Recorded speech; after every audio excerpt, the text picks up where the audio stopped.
మన వాళ్ళని మనం సపోర్ట్ చేసుకుంటూ ఈ యొక్క సమాజంలో మనం ముందుకు వెళ్ళాలని చేయాల్సిన పని. ఎందుకంటే మనం చాలా వెనకబడుతున్నాం అంటే చెప్పుకోలేక మొహమాటంగా ఈ రెండు పరిస్థితులు అనమాట. ఇవన్నీ గమనించి మనం అందరం కూడా ఇప్పుడు చాలా మంది న్యాయవాదులు ఉన్నారు, ఐఏఎస్ ఉన్నారు, ఐపీఎస్ ఉన్నారు. నేను ఒక మీటింగ్లో అదే చెప్పాను, 54-60 సంవత్సరాలు మీ వయసు వచ్చింది, మీరు ఏనాడైనా మా కమ్యూనిటీకి మీ ఇంటి పక్క వాళ్ళకి గడి ప్రవేశించారు, ఎవరు రాలేదు సార్. వాళ్ళు రారండి. మన ఇంటికాడే మన పెద్దల్లో ఒక కౌన్సిలర్లో పిలిచి నేను ఫలానా స్థానంలో ఉన్నా అని మనమే చెప్పుకొని 10 మందిని రప్పించుకొని వాళ్ళకు పని చేసామనుకోండి, అదేదో ఇప్పుడే ఒక మన పిల్లలకి ఆ భగవంతుడు సమకూరుస్తాడని చెప్పి ఒక నమ్మకం అనేది నాకైతే ఉంది. అదే మనం ఎక్కడైతే ఉన్నామో అక్కడ వార్డ్ మెంబరో కౌన్సిలరో మన ఊర్లో ఉంటాడు. ప్రతి వాళ్ళకి మన ఊరు పిల్లలు వచ్చారు ఏదైనా చేయాలనేది ఇక్కడ ఉన్న వాళ్ళకి కాదు, ఈ కులంలో పుట్టిన ఉద్యోగస్తులు అందరికీ ఆవేదన ఉండదు. కానీ దీన్ని ఇట్లే చేసుకోవాలి, మనమే చేసి చెప్పుకోవాలి, తప్పదు. చేసుకొని 10 మందికి హెల్ప్ చేసేవారుకోండి, వాళ్ళు 100 మందికి చెప్తా ఉంటారు. చాలా మంది ఉన్నారు, ఐఏఎస్ ఉన్నారు, ఐపీఎస్ ఉన్నారు, చాలా సీఎంఓకి అయితే నేను వేవకండి, నేను దేవాలయం వంటి, నేను పద్మశాలి వంటి చెప్తాను. అరే ఇంతవరకు చెప్పలేదు, మన ముందే తిరుగుతూ ఉంటారు. మన ముందే మెయిన్ ఆఫీసర్స్ దగ్గర ఓఎస్డీగా ఉన్నారు, సీఎంఓలో చాలా మంది. వీళ్ళందరినీ ఒక్కొక్కరు కదిలిస్తూ ఉంటారు అనమాట. అందుకని మనమందరం కూడా మన కింద ఉన్న వాళ్ళకి మనం చేయగలిగిన హెల్ప్ ఎందుకంటే చేయాలి, తప్పదు. ఇప్పుడు ముసలి గారు ఉన్నారు, ఒక పెద్ద మీటింగ్లో చెప్పాడు, మనం బీసీఐకి ఇన్ని స్థానాలు ఇవ్వాలంటే మనం ఇవ్వలేకపోయామని చెప్తే అది గుర్తించింది ప్రభుత్వం. గుర్తించి మనకి కూడా బీసీఐకి అదే ఇచ్చింది.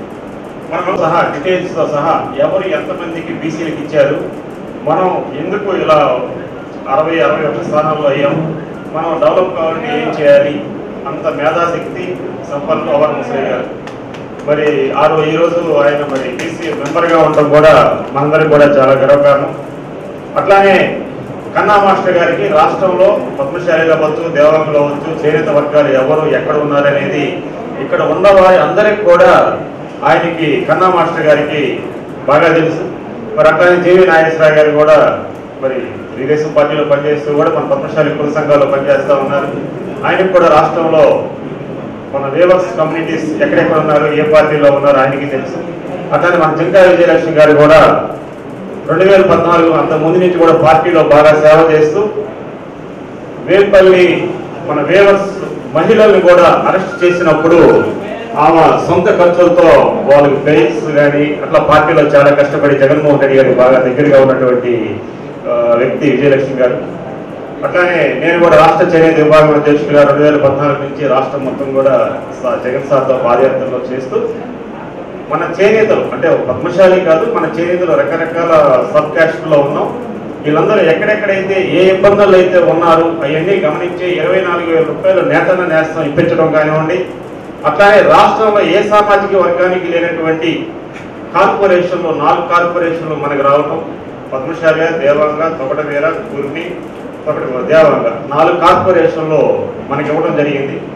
మరి ఈ పరిణామంలోనే ఒక్కొక్క కార్పొరేషన్ 12 మంది డైరెక్టర్ ఉన్నారు. అదే పద్మశాలి కార్పొరేషన్ డైరెక్టర్ ఇక్కడ ఆల్రెడీ కర్నూలు నుంచి వచ్చారు ధర్మన్న గారు అనుకుంటా, వారు. అట్లానే చిత్తూరు జిల్లా నుంచి సురేంద్ర వారు కూడా మనకి సభకు వచ్చేసి ఉన్నారు. అట్లానే అక్క చెల్లెమ్మలకి, ఎంప్లాయీస్, ఉద్యోగస్తులకి, అట్లానే అన్నదమ్ములందరికీ కూడా ముందుగా నమస్కారాలు తెలియజేస్తూ ఉన్నాను. అయితే మనం ఎక్కడ ఉన్నాం, అసలు ఎవరు ఉన్నారు, ఇంత కన్నా మాస్టర్ గారు చెప్పారు, టౌన్ ప్లానింగ్ ఆఫీసర్లో కూడా మన అని చెప్పుకోలేని పరిస్థితిలో మనం ఉన్నాం. ఒక ముఖ్య గమనిక ఏంటంటే ఇప్పుడు ఈరోజు ఇది పెడతాం చాలా అదృష్టం, మంచి భావన. ఈ భావనకి ఏంటంటే ఏదైతే రాష్ట్ర అధ్యక్షులుగా ఉన్నారో తక్కిన తోటి కుల సంఘాలు, అన్ని కులాలకి అన్ని సంఘాలు ఉంటాయి, వాళ్ళతో కొంచెం అందరితో అనుభవంగా ఉంటూ మన యొక్క వేవర్స్, మన కళ్యాణ మండపాలు ఉన్నాయి, మనకి చాలా సత్రములు ఉన్నాయి, రాష్ట్రంలో అన్ని నియోజకవర్గాల్లో కూడా పద్మశాలి కళ్యాణ మండపాలు ఉన్నాయి. దాంట్లో కనుక ఏ పేద కార్మికులు కానీ చేనేత వర్గాలకు కానీ గవర్నమెంట్ తరఫున రూల్స్ రెగ్యులేషన్ తెలియక ఆ జీవోలు అర్థం చేసుకోలేక చాలా మంది వెనుకబడతనంగా ఉన్నారు. కాబట్టి నాకు ఒక విన్నపం ఏంటంటే ఏదైతే కళ్యాణ మండపాలు, మన స్కూల్స్, కాలేజెస్ చాలా ఉన్నాయి, వీటన్నింటిలో కూడా మనం ఒక నెంబర్, ఒక టోల్ ఫ్రీ నెంబర్ లాగా ఒక ప్రెసిడెంట్ గారు, స్టేట్ ప్రెసిడెంట్ ఇస్తే ఫలానా జిల్లాలో ఫలానా నియోజకవర్గంలో మన ఆఫీసర్ ఉన్నారు, లేదంటే దానికి అనుకూలంగా ఇంకొక సంఘం ఇంకొక ఆఫీసర్ ఉన్నారు, వాళ్ళతో ఈ పని చేసుకోవచ్చు.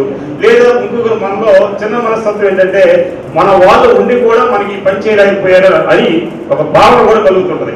అది కూడా మీరు కూడా చాలా మంది అనుభవించుంటారు. ఎందుకంటే ఆ జీవోని వాళ్ళు అర్థం చేసుకోలేరు. దాంట్లో ఉన్న ప్రభుత్వానికి ఏదైతే చేయాలో ఆ జీవో ఉంటుంది, అది మనం ఎక్స్ప్లెయిన్ చేసి వాళ్ళకి చెప్తే వాళ్ళు కూడా అర్థం చేసుకునే విధానంగా చెప్పారంటే వాళ్ళు కూడా కొంచెం అంటే ఇప్పుడు ఆల్రెడీ కొంత చదువుకొని కొంతమంది ముందుకెళ్తా ఉన్నారు కాబట్టి మనం అది చెప్పడానికి అవకాశాలు ఎక్కువగా ఉంటాయి. అందువల్ల అన్ని సంఘాలతో కలుపుకొని మనం ముందుకెళ్ళామనుకోని కొంచెం మనం ఉంటుంది. అట్లానే గవర్నమెంట్ పరంగా అంటే నేను ఇక్కడ రాజధాని ప్రాంతంలో ఉంటున్నాను కాబట్టి మీకు ఎల్లవెల్ల ఏదైనా కావాల్సింది ఇది ఫలానా అంటే ప్రభుత్వానికి అనుకూలంగా మనం చేయడానికి వెసులుబాటుతనంగా ఉండే ఎటువంటి సమస్యలైనా కూడా నా దగ్గరికి తీసుకొచ్చినా నేను చెప్పగలుగుతాను.